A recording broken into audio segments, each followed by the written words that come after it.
আলাইকুম good people, welcome back to my channel again. আমি অনিকা হক তোমাদের সাথে আবারও চলে আসলাম 1 বছর পরে আমার নতুন একটি ভিডিও নিয়ে।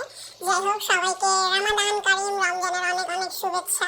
দেখতে দেখতে 12তম রোজা চলে গেল, কালকে ইনশাআল্লাহ 13 নম্বর রোজা রাখবো। মানে এক সপ্তাহ আগে থেকে আমি শুরু করছি যে আমি রমজানের ব্লগ করবো, রমাদান ব্লগ করবো এভরিডে, বাট একটা দিনও করা হয় নাই। তো কালকে আমি এত অলস, আমি এত লেজি যে আমার এডিট করতে হবে, আপলোড করতে হবে দেখে আমি ভিডিও রেকর্ডই করি না, মাঝে মধ্যে ভুলেই যাই। আমার কি বলবো, আসলে সংসার জীবনে এত অ্যাক্টিভিটিস থাকে যে টুকটাক অনেক কাজ করার পর আর ইচ্ছা করে না, এর মধ্যে আমি অনেক অলস ভাই। যাই হোক, অনেক পক করতেছি, ভুল হইলে মাফ করে দেন আপনারা যারাই দেখতেছেন। তো যারা আমাকে নতুন দেখতেছেন অবশ্যই আমার চ্যানেলকে সাবস্ক্রাইব করে যাবেন, আমাকে টিকটক, ইনস্টাগ্রাম, ফেসবুকে ফলো করতে পারেন।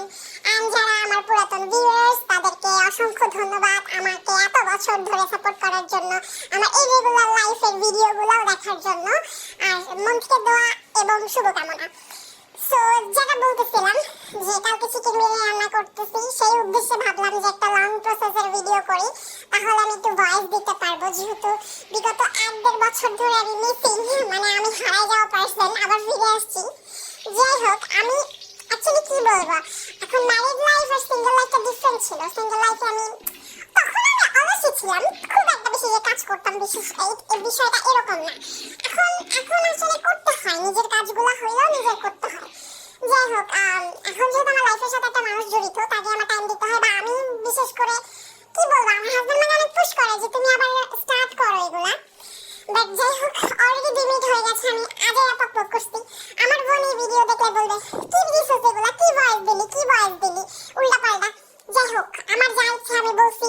আমি এখন চেষ্টা করবো এখন থেকে অ্যাকচুয়ালি রোজা রমজান মাসে মিথ্যা কথা বললে গুনাহ হবে। আমি প্রত্যেকবার বলি যে ট্রাই করবো অ্যাক্টিভ হওয়ার, বাট একবারও হয় না। যাই হোক, আমার ভিডিও অলমোস্ট শেষ হয়ে যাচ্ছে। সবাই আমার জন্য দোয়া করবেন, সবার জন্য আমারও মন থেকে দোয়া। সবাই ভালো থাকবেন, সুস্থ থাকবেন, রোজা রাখবেন, বেশি বেশি নামাজ পড়বেন, ইবাদত করবেন, এবং এটাই। ভালো থাকবেন, সুস্থ থাকবেন, আল্লাহ হাফেজ।